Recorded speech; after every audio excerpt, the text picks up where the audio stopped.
प्रभु कृपा करते हैं तो हम अहंकार करते हैं, हम बड़े गुणवान, हम बड़े भाग्यवान, हम बड़े नामी प्रशंसा योग्य। कैसा कैसा विपरीत भाव है।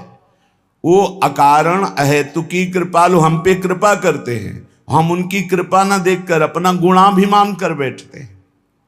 ये पक्का पक्का।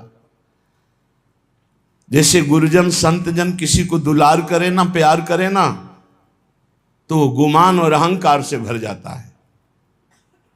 तब फिर उनका जब प्रतिकूल डंडा चलता है तो अपने आप त्राहिमाम बोल के दैन्यता आ जाती है। नहीं तो भगवान का स्वभाव नहीं है किसी को दंड देने का। वो मंगल भवन कृपालु हेतु की कृपा करते हैं, पर जब हेतु की कृपा करते हैं वो गुणाभिमान करके गुमान करता है। फिर जब प्रतिकूलता का डंडा चलता है तब त्राहिमाम शरणागतम, वो साम दाम और दंड भेद से सीधे रास्ते लाऊं। ये तो पूरे जीवन का अनुभव। अनुकूलता से किसी को सुधारा नहीं जा सकता, पक्का।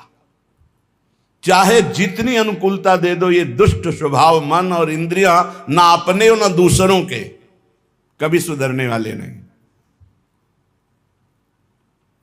जैसे गांव में कहा जाता है कि लातों के भूत बातों से नहीं मानते, ऐसे ही ये जो भोगों का भूत है ना, विषयों का भूत है, देहाभिमान का भूत है, ये डंडा से ही मानता है।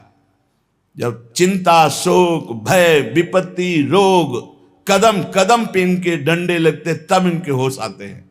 इनको दुलार करो, चाहे प्राण दे दो इनके लिए, ये दुष्ट अपने स्वभाव से कभी मानने वाले नहीं। ये अभिमान, गर्व, धूर्तता, ऐसा लगता है कि इनकी गरज है, भगवान की गरज है हमारे लिए, गुरु की गरज है हमारे लिए। नहीं समझने वाले।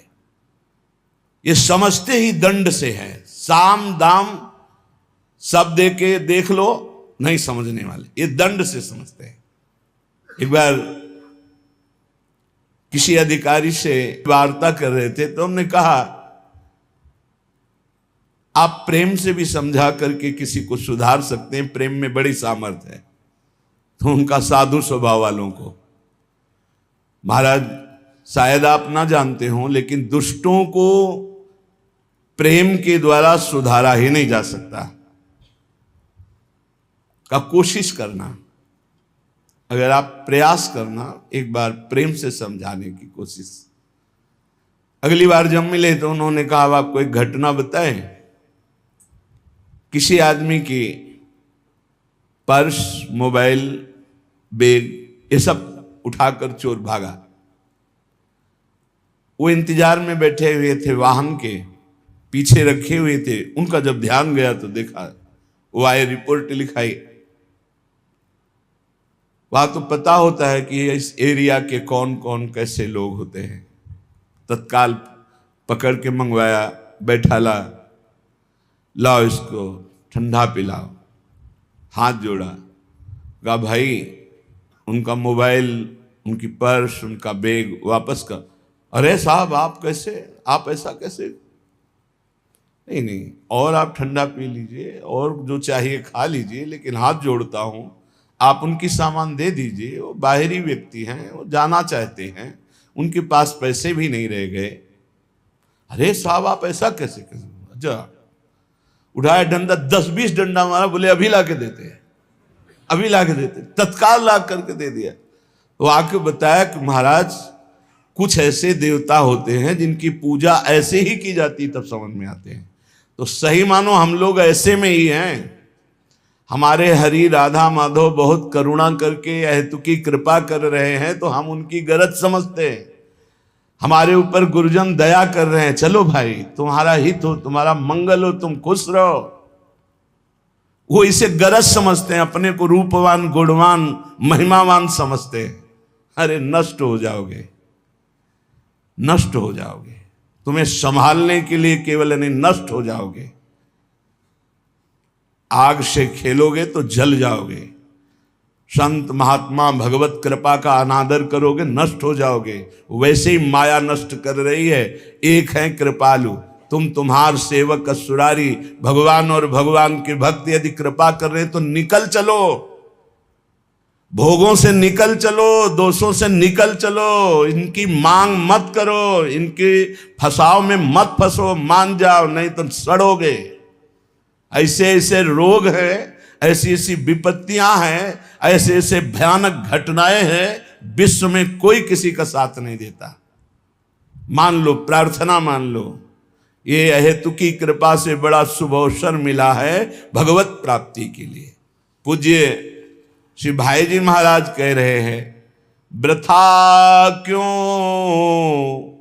मानो जन्म गवावे, बेकार में इस शरीर को क्यों नष्ट कर रहे हो।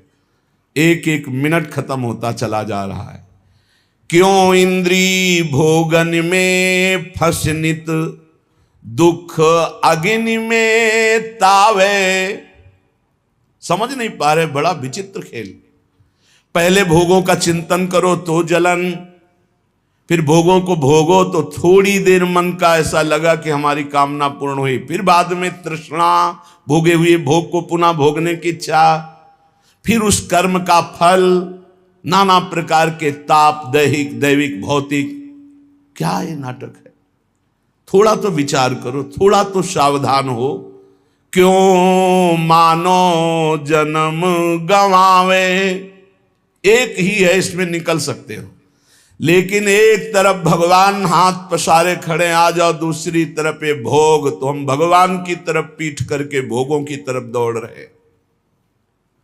बड़ा धिक्कार है हमारे जीवन को कि जानते हुए भी कि मेरे जीवन का लक्ष्य, मानव देह का लक्ष्य भगवत प्राप्ति है, वो ना करके हम भोगों की तरफ भाग रहे, विलासिता की तरफ भाग रहे। बढ़िया भोग सामग्री मिल रही है, पुण्य कर्म से अभी शरीर स्वस्थ है, आप अपने को सम्राट समझ रहे हैं। भोगो, जहां अशुभ कर्म का आया तो हाय हाय मच जाएगा, उसके आने के पहले भजन कर लो।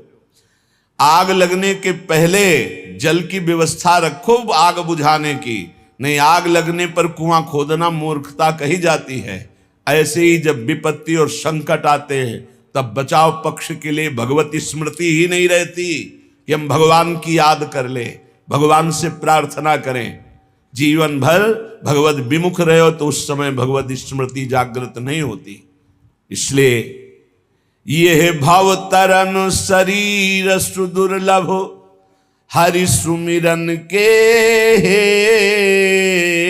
हेतु, मिल्यो परम प्रभु कृपा, सहजयति भवसागर को सेतु। ये केवल संसार से मुक्त होने के लिए मानव देह मिला है।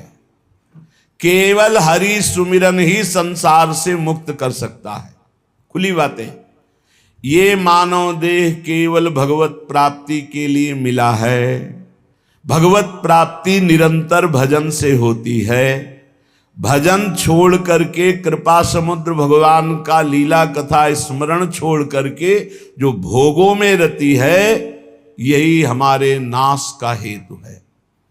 भजन छाड़ी विषयन सेवन सो, होत से तु ये भंग, खात चपेटे बीतत फिर, भवनिधि की विषम तरंग। बार बार जो भोगों की अभिलाषा, कभी तो धिक्कारो अपने मन को, बड़ी नीचता है। मन आज कसम खाएगा कि कभी नहीं करूंगा, शाम के बदल जाएगा बेईमानी। इसको देखा है। कसम खाएगा जीवन में, गंगा कसम, भगवान कसम, दुनिया की कसम खाएगा, और फिर नीच वही बदल करके उसी में चला जाएगा। ये देखना, इंद्रियों के न घोड़े भगे, रात दिन इनमें संयम के कोड़े लगे। तभी ये सावधान होते, अगर नियम संयम में ना बांधा जाए तो दुष्ट ले जाएंगे, भोगों में ले जाएंगे। भजन छाण विषयन सेवन सो, होत सेतु यह भंग। ये जो पुल बना भगवत नाम स्मरण, भगवत लीला कथा का, जिससे हम इस संसार समुद्र से पार होंगे, जहां हम अधर्म युक्त भोगों को भोगा, ये पुल ही टूट जाएगा। फिर इसी संसार में ना तो आपका भगवत प्राप्ति